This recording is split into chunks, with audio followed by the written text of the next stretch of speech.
I'm Richard Southern in the 680 News Business Center. The spending numbers from Black Friday are in, and it seems Canadians were in a real shopping mood this year. Moneris, the debit and credit card processor, out with this. Spending up 6% across Canada this Black Friday over last. Manitoba actually saw the biggest jump in Black Friday spending, up some 11%.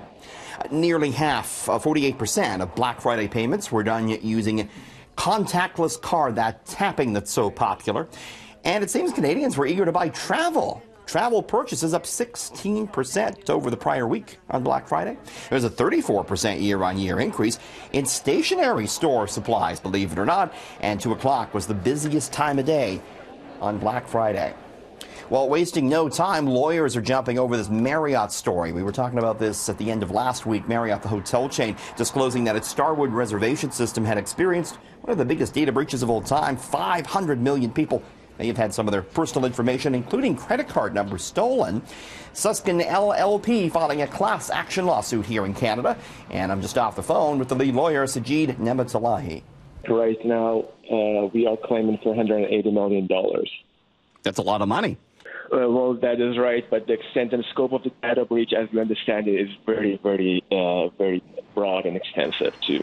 Now, they are looking for Canadians to join that lawsuit. We did see a bit of a rebound for Marriott International stock today. Big rebound for the price of oil after Alberta's Premier Rachel Notley announced a mandatory 8.7% production cut to oil sands production. This in an effort to boost the price. Western Canadian Select up more than $10. U.S. crude gaining some 3+% today on this news. Qatar also announcing plans to leave OPEC, and there'll be an OPEC meeting coming up on Thursday. Big day overall for stocks, particularly on Wall Street. We saw a rally on news that the U.S. and China are calling a temporary truce to their trade war.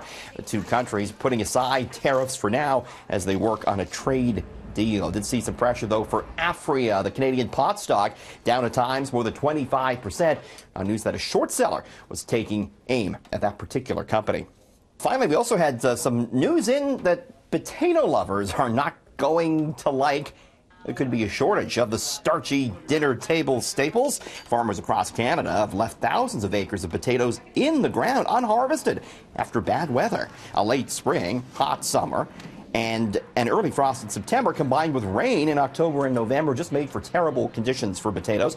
In PEI, the largest producing province, they left almost 7,000 acres of potatoes unharvested.